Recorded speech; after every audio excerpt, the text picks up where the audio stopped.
stops us in.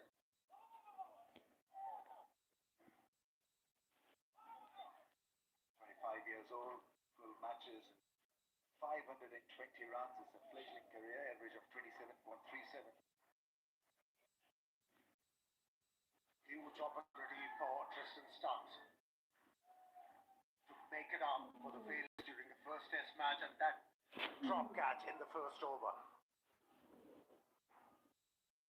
Yeah, he's got to shrug it off, get it out of his system, out of his mind. His job right now is to get a partnership.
And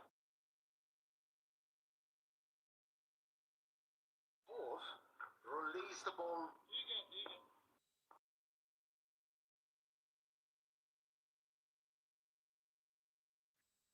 Have the ball to drop on a batter.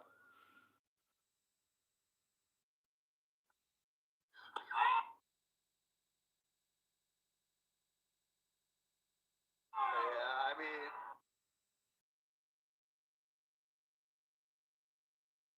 is to 77. This was 86 point at one.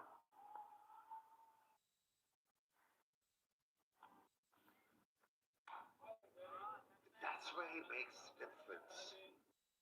He changed the trajectory, but the length remained the same. Had the batsman inveigled. Similar averages, 83.3 versus 85.6. A lot of subtleties. No flag this time. So the last ball Before this was at 92.5. Let's see, it's 84. Point not.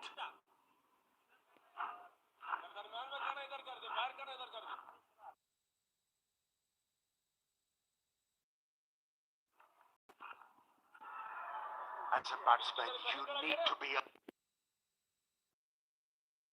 alert all the times facing these two spinners. You cannot be complacent.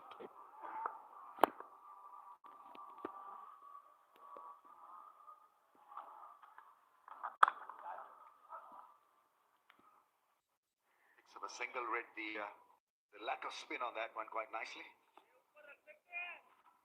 A similar kind of a stroke was attempted by Markram of the second delivery of this over, and he was beaten square. Stubb was very efficient because he moved his back leg towards the off stump.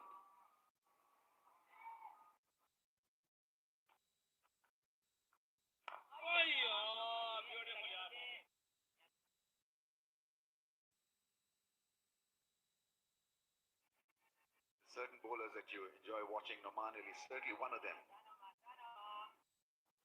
Slower in pace, quicker in pace, different angles, round and over the stump angle.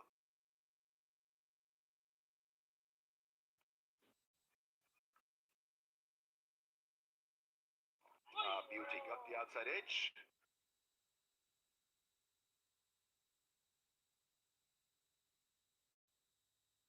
The last ball of this over, 24 for the loss of 1.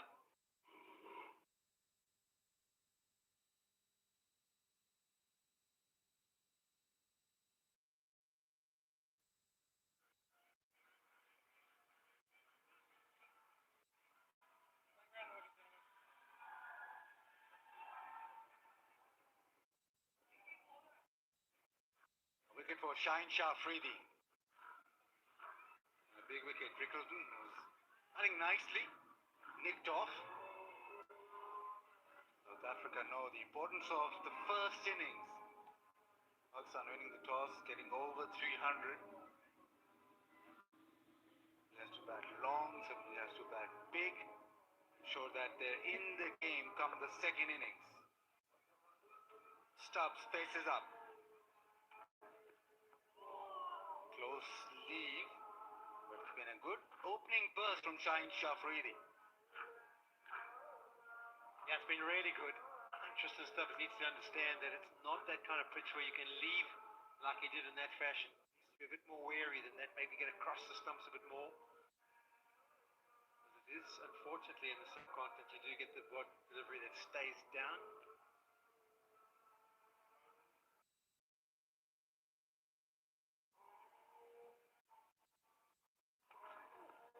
Oh, plays and misses. It's a lovely probing line. Slightly closer this time around.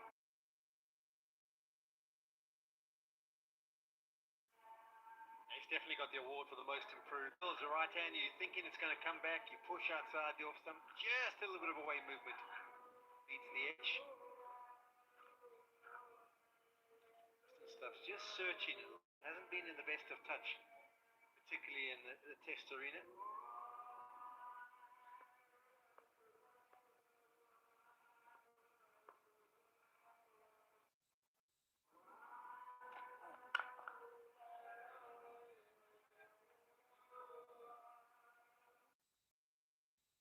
There is his performance. Last 9 test innings, just 81 runs, average of 9, best of 47. He's much better than that. I think he's also had 8 scores of less than 10 besides that 47. So he's a find for South Africa, but he's just searching to find his way and get his innings going in this test arena over the last while.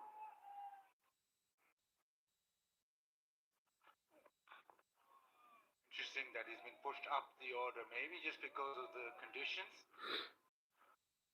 The spinners operating, maybe that's a factor. Yeah, it's a strange one because he did bat down the order. Then when he got back to South Africa, they said, okay, we batted him at number 3. And he batted at number 3 for a while. all of a sudden Vian Mulder went well. There's the different batting positions and hasn't dealt with things well in the middle order actually. You can see there when he's batting at 4 and 5. That's maybe why, because he averages 45 at number 3, they've decided to go back to that route. Right, fifth. I actually had a chat with him a while back and I said, so tell me a little bit about your technique and the way you played. And he said, you know, Polly, when I was at school, I was just a nudger. I said, what do you mean? He said, no, I just used to block and nudge and nerdle it around, pick up singles, didn't play any big shots. I said, well, that comes as a surprise because you kind of burst onto the scene as a T20 cricketer. And that's where he kind of made his initial name.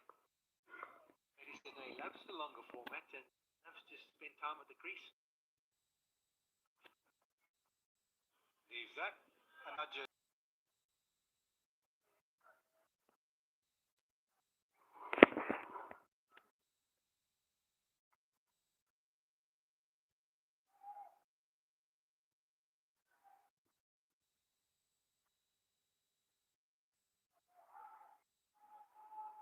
Batting to come. We talked about this in the first test. Not a lot of batters were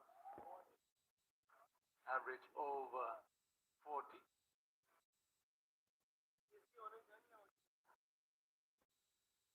The average age might be over 40 as well. But no compromise on fashion.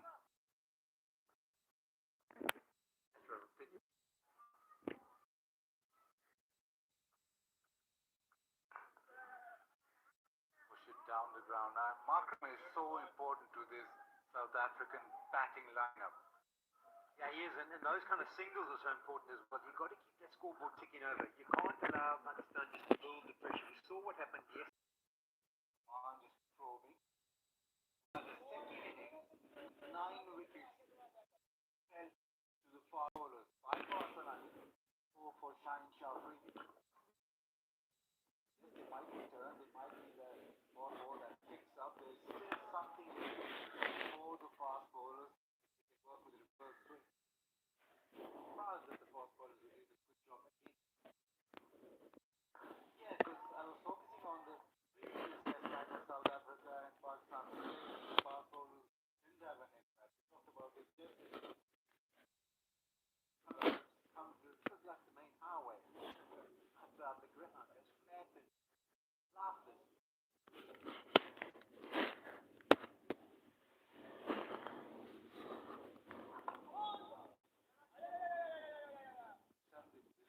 Markram there.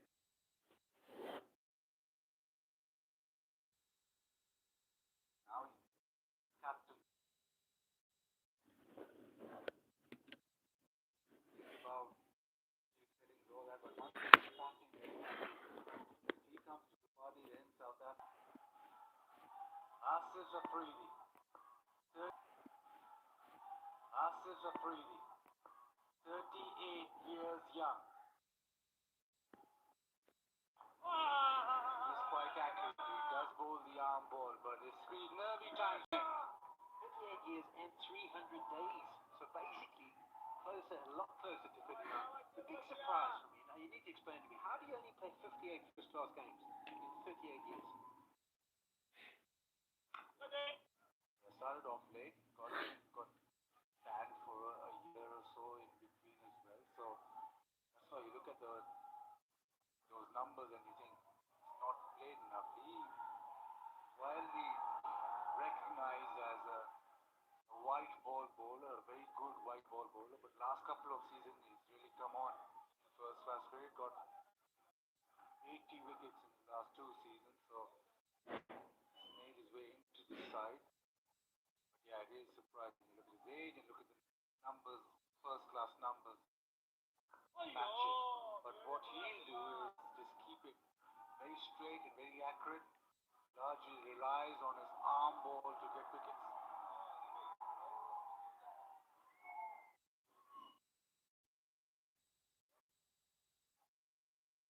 Right angle, also straighten one.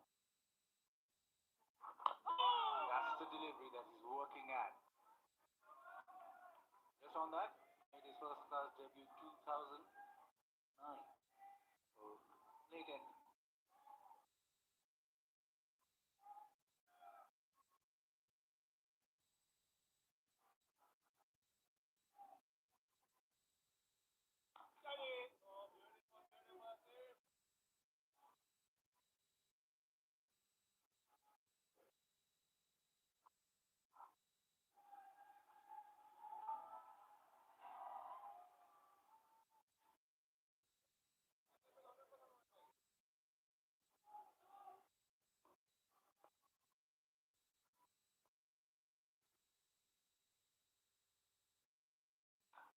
Accurate first over. Test match cricket for Asif Afridi. 27 for 1.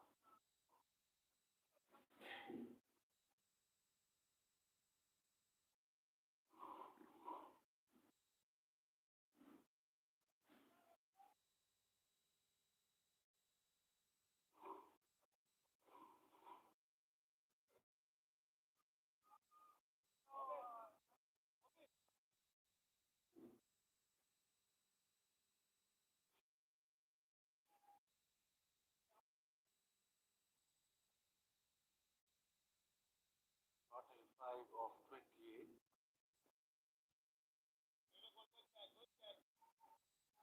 Attention to detail, wins in field. Pakistan can sense that serves as slightly nervy against left arm spin of Naman. He scored a run, but Naman thinks that he has a good chance here.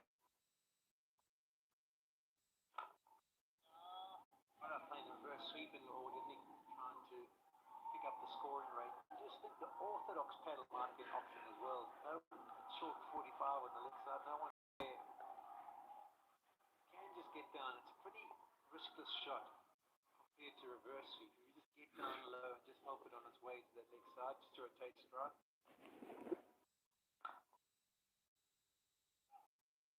If you want to be watchful and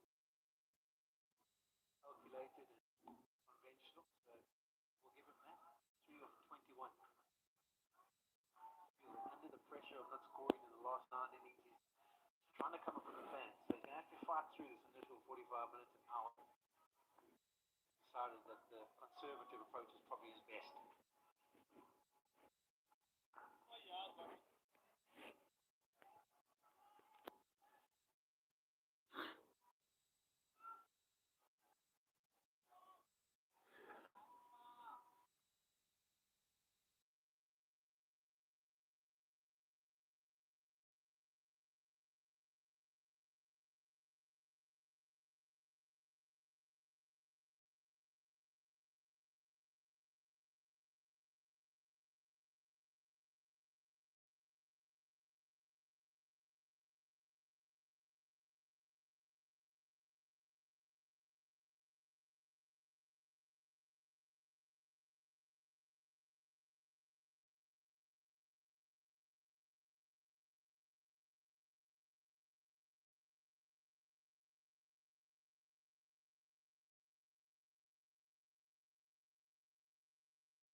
Last time, Pakistan played South Africa at Rawal Pindi.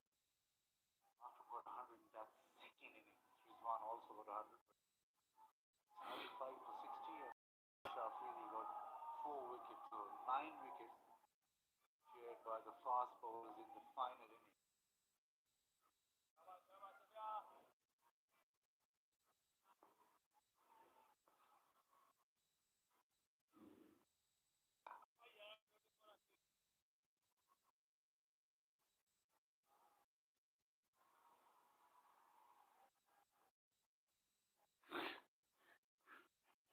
An interesting one for Rizwan.